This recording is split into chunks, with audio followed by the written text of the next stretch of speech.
नमस्कार दोस्तों, एक बार फिर से आप सभी का स्वागत है। आज की क्लास में हम पढ़ेंगे पॉलिटी के टॉप 100 क्वेश्चन। आज हमारी दूसरी क्लास है। इसके पहले हमने पॉलिटी के टॉप 100 क्वेश्चन की एक क्लास कर रखी है।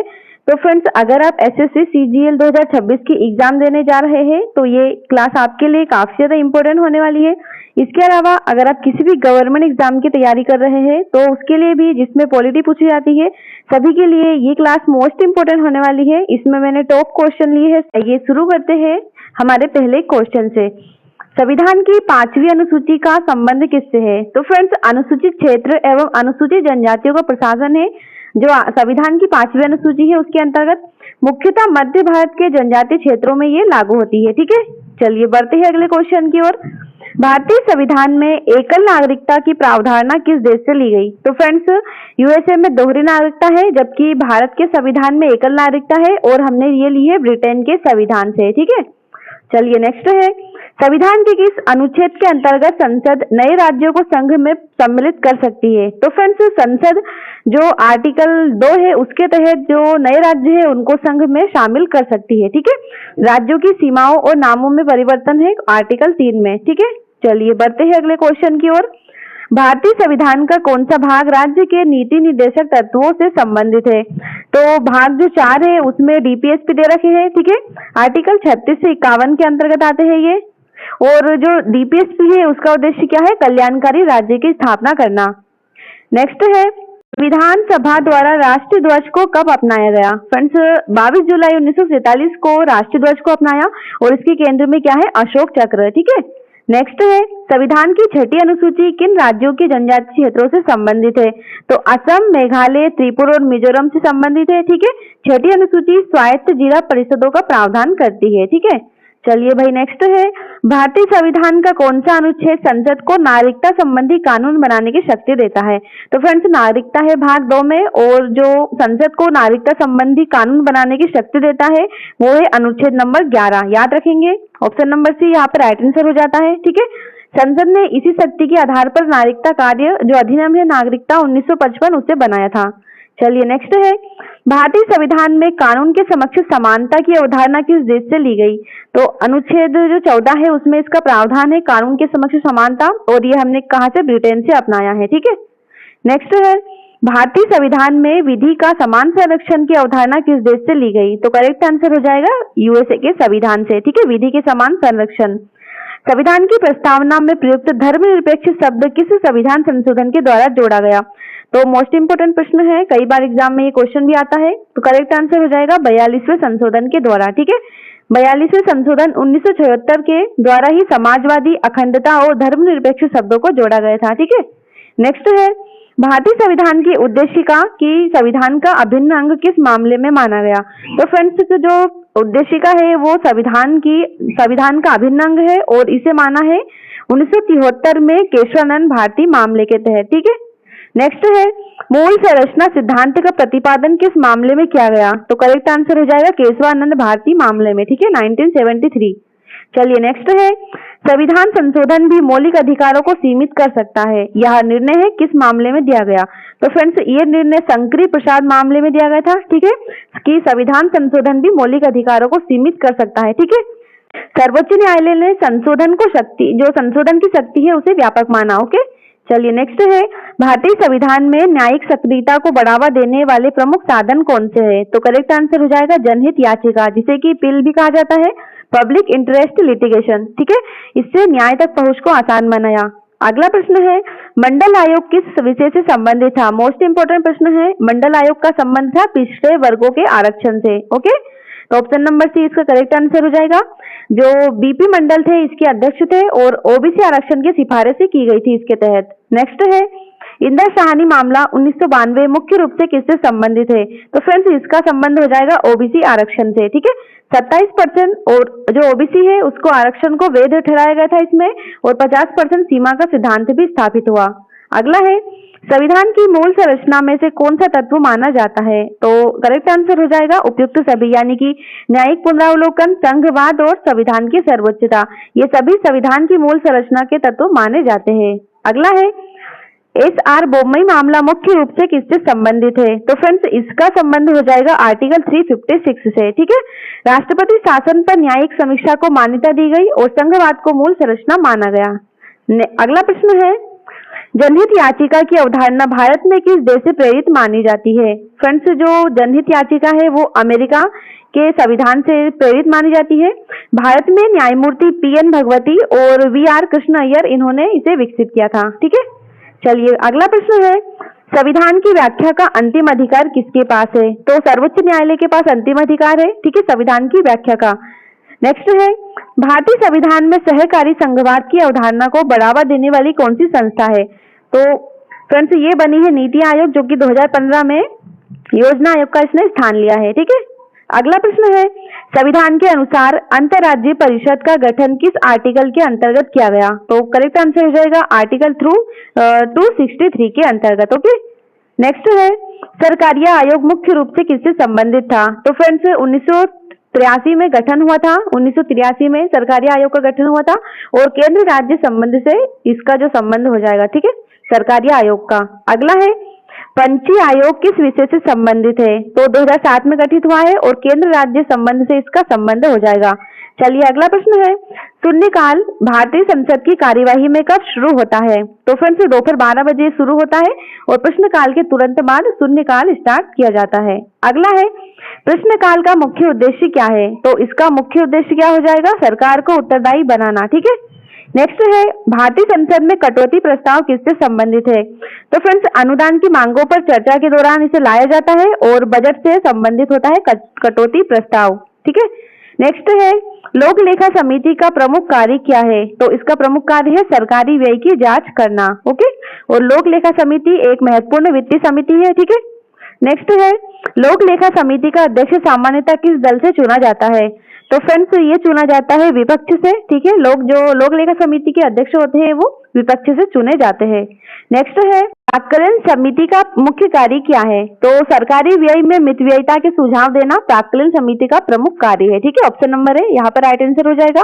चलिए नेक्स्ट है, लोकसभा की प्राक्कलन समिति में कितने सदस्य होते हैं? फ्रेंड्स इसमें जो प्राक्कलन समिति है उसके सभी सदस्य लोकसभा से चुने जाते हैं और इसमें टोटल कितने 30 सदस्य होते हैं। ठीक है, राज्यसभा का इसमें एक भी सदस्य नहीं होता है। अगला है, लोक उपक्रम समिति का गठन किस वर्ष किया गया? तो जो लोक उपक्रम समिति है उसका गठन किया गया था 1964 में। नेक्स्ट है, भारत में अविश्वास प्रस्ताव किस सदन में लाया जाता है? इंपॉर्टेंट प्रश्न है, कई बार एसएससी में ये क्वेश्चन भी पूछा जाता है। तो लोकसभा में अविश्वास प्रस्ताव लाया जाता है, याद रखेंगे।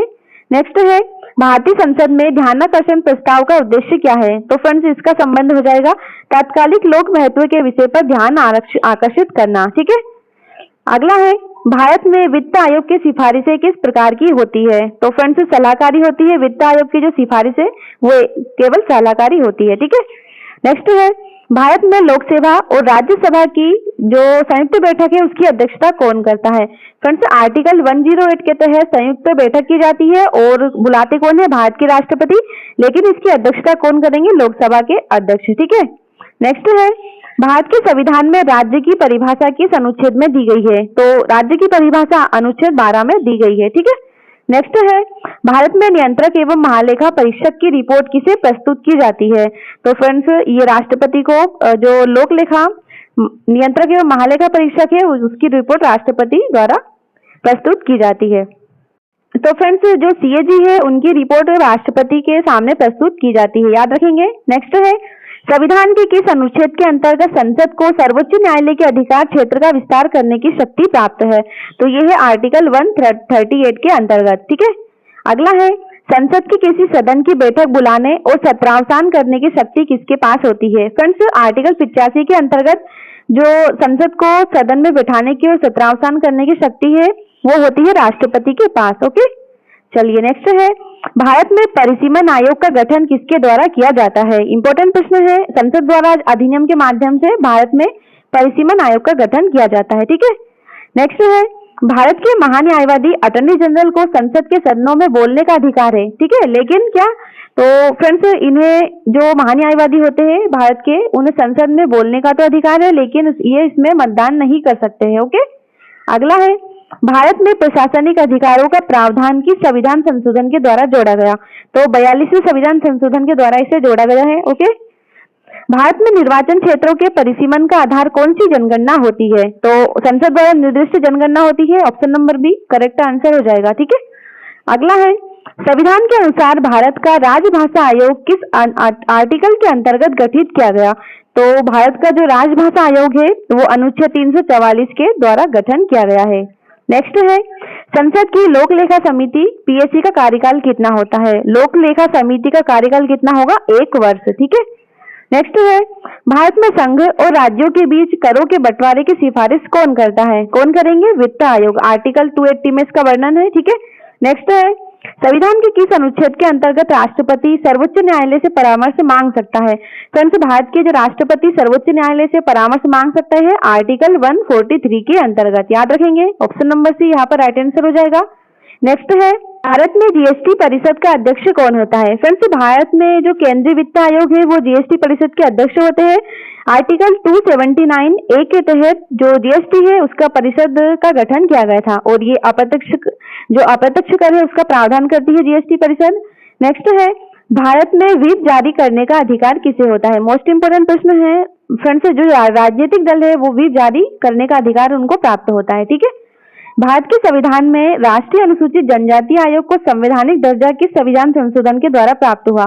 इस पर भी स्टार मार्क कर लेंगे, इंपॉर्टेंट प्रश्न है। तो 89वें संविधान संशोधन इसका जो करेक्ट आंसर है वो हो जाएगा। इसके तहत 2003 में SC/ST आयोग को अलग किया गया और 338 ए के तहत राष्ट्रीय अनुसूचित जनजाति आयोग बना। ठीक है। चलिए भाई, नेक्स्ट है, संविधान के किस अनुच्छेद के अंतर्गत संसद अखिल भारतीय सेवाओं का सृजन कर सकती है? तो इसका जो राइट आंसर है वो है ऑप्शन नंबर बी आर्टिकल 312 के तहत। नेक्स्ट है, भारत में लोक प्रतिनिधित्व अधिनियम 1951 मुख्य रूप से किससे संबंधित है? तो इसका संबंध हो जाएगा चुनावों के संचालन से। ओके। नेक्स्ट है, संविधान के अनुसार 2 संसदीय सत्रों के बीच अधिकतम कितना अंतर हो सकता है? तो फ्रेंड्स, आर्टिकल 85 के अनुसार इसमें अधिकतम कितना 6 महीने का जो अंतर है वो हो सकता है जो संसदीय सत्र होंगे उनके अंदर। ओके। चलिए अगला है, संविधान के किस अनुच्छेद में अंतरराज्यीय नदी जल विवादों का प्रावधान है? तो अनुच्छेद 262 में इसका वर्णन है। ओके। नेक्स्ट है, भारत के संविधान में व्यापार, वाणिज्य और समागम की स्वतंत्रता किस भाग में दी गई है? तो फ्रेंड्स, ये भाग 13 में दी गई है। याद रखेंगे, भाग 13 में इसका वर्णन है। ठीक है। और आर्टिकल कौन कौन से? 301 से लेकर 307 तक। नेक्स्ट है, भारत में निर्वाचन क्षेत्रों के परिसीमन आयोग के आदेशों को कौन संशोधित कर सकता है? तो कौन संशोधित कर सकता है? कोई नहीं। ठीक है। नेक्स्ट प्रश्न है, भारत के संविधान में केंद्रीय प्रशासनिक अधिकरण की स्थापना किस अधिनियम के अंतर्गत हुई? तो ये हुई दोस्तों option number A administrative tribunal act 1985 के अंतर्गत। ओके। चलिए भाई, नेक्स्ट प्रश्न है, संसद की याचिका समिति का मुख्य कार्य क्या है? तो इसका जो मुख्य कार्य है वो है नागरिकों की याचिकाओं की जांच करना। नेक्स्ट है, संविधान के अनुसार भारत का राज्य चिन्ह किस ऐतिहासिक स्रोत पर आधारित है? करेक्ट आंसर हो जाएगा सारनाथ का अशोक स्तंभ। ठीक है। नेक्स्ट है, भारत में निर्वाचन आयोग को राजनीतिक दलों को मान्यता देने की शक्ति किस अधिनियम से प्राप्त होती है? फ्रेंड्स, जो निर्वाचन आयोग है उसको राजनीतिक दलों को मान्यता देने की शक्ति होती है और ये किस अधिनियम से प्राप्त होती है? चुनाव चिन्ह आरक्षण और आवंटन आदेश 1968 के तहत। ठीक है। अगला प्रश्न है, संसद की अधीनस्थ विधान समिति का मुख्य उद्देश्य क्या है? इसका मुख्य उद्देश्य क्या है? प्रत्याशित विधायन की जांच करना। ओके। नेक्स्ट है, संविधान के किस अनुच्छेद के अंतर्गत संसद राज्य सूची के विषय पर राष्ट्र हित में कानून बना सकती है? फ्रेंड्स, जो संसद है वो राज्य सूची के विषय पर राष्ट्र हित में कानून बना सकती है और ये आर्टिकल 249 के तहत कानून बना सकती है। ठीक है। अगला है, संविधान के अनुसार संसद को अंतर्राष्ट्रीय संधियों के कार्यान्वयन हेतु किसी भी विषय पर कानून बनाने की शक्ति किस अनुच्छेद से प्राप्त है?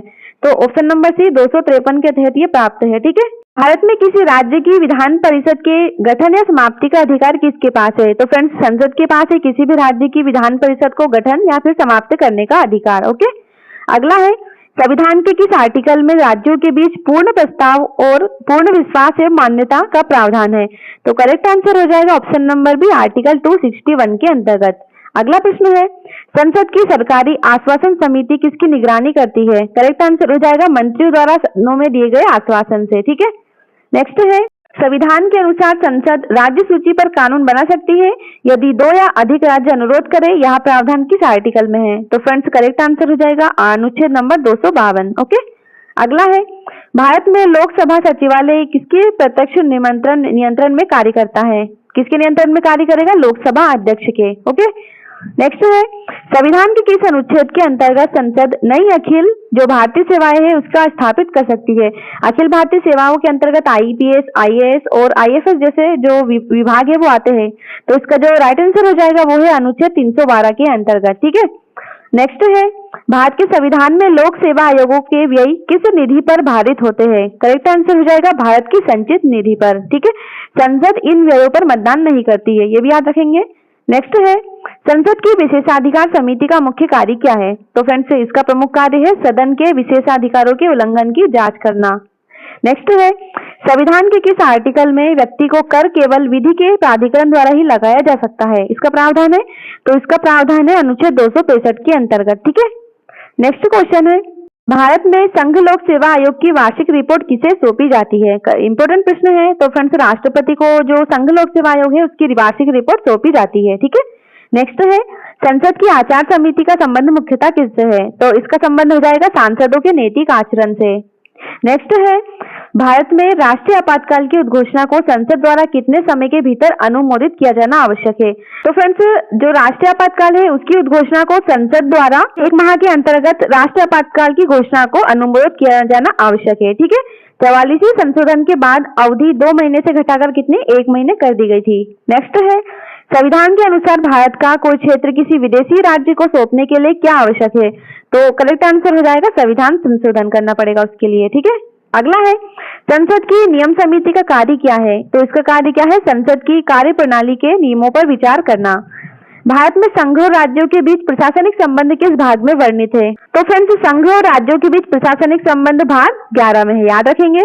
अगला है संविधान के अनुसार संसद की किसी समिति का सदस्य मंत्री हो सकता है? तो करेक्ट आंसर क्या हो जाएगा? नहीं। ठीक है, संविधान के अनुसार संसद की किसी समिति का सदस्य मंत्री नहीं हो सकता है। ओके, अगला है भारत में किसी राज्य के राज्यपाल द्वारा राष्ट्रपति के विचारार्थ विधेयक सुरक्षित करने की शक्ति किस आर्टिकल में निहित है?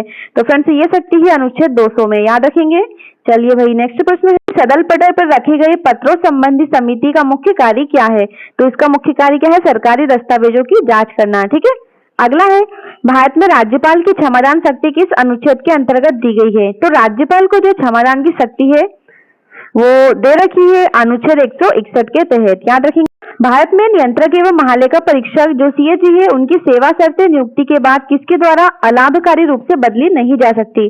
तो राष्ट्रपति, संसद और केंद्र सरकार यानी कि इन सभी के द्वारा इसे बदला नहीं जा सकता है। ओके, चलिए नेक्स्ट है संविधान के अनुसार भारत की संचित निधि से धन निकासी किसके प्राधिकार के बिना नहीं हो सकती? तो राइट आंसर हो जाएगा इसका ऑप्शन नंबर बी संसद द्वारा विधि। इसके तहत जो धन निकासी है इनके प्राधिकार के बिना नहीं हो सकती। ओके, नेक्स्ट है संसद की महिलाओं के सशक्तिकरण संबंधी समिति का गठन किस वर्ष किया गया? तो इसका गठन किया गया था 1997 में। नेक्स्ट है भारत में राज्य पुनर्गठन आयोग के अध्यक्ष कौन थे? इंपोर्टेंट प्रश्न है। तो राज्य पुनर्गठन आयोग के अध्यक्ष कौन थे? 1953 में गठित हुआ था और फजल अली इसके अध्यक्ष बनाए गए थे। ठीक है, नेक्स्ट है संविधान के किस अनुच्छेद के अंतर्गत संसद राज्यों की सीमाओं में परिवर्तन कर सकती है? तो फ्रेंड्स अनुच्छेद 3 के अंतर्गत जो संसद है वो राज्यों की सीमाओं में परिवर्तन कर सकती है। संसद की अनुसूचित जाति और अनुसूचित जनजाति कल्याण समिति का मुख्य उद्देश्य क्या है? तो इसका मुख्य उद्देश्य क्या है? कल्याणकारी उपायों के क्रियान्वयन की समीक्षा करना। ठीक है, नेक्स्ट है संविधान के अनुसार भारत में किसी राज्य की विधान परिषद को समाप्त करने का अंतिम अधिकार किसके पास है? तो फ्रेंड्स संसद के पास है इसका अंतिम अधिकार किसी भी राज्य की विधान परिषद को समाप्त करने का। ओके, अगला है भारत के संविधान में भाषाई अल्पसंख्यकों के लिए विशेषी अधिकार का प्रावधान किस आर्टिकल में दिया गया? तो इसका प्रावधान है अनुच्छेद 350 बी में। ओके, नेक्स्ट है भारत में संघ एवं राज्यों के बीच विवादों की सुनवाई का मूल अधिकार क्षेत्र किस न्यायालय को प्राप्त है? तो फ्रेंड्स सर्वोच्च न्यायालय के पास ये अधिकार होते हैं किसी भी राज्यों के बीच विवादों की सुनवाई का मूल अधिकार। ठीक है, नेक्स्ट है संसद की सामान्य प्रयोजन समिति का अध्यक्ष कौन होता है? तो फ्रेंड्स इसके अध्यक्ष कौन होंगे? लोकसभा के अध्यक्ष। ओके, संविधान के अनुसार किसी राज्य में विधान परिषद की कुल सदस्य संख्या विधानसभा की सदस्य संख्या के कितने भाग से अधिक नहीं हो सकती।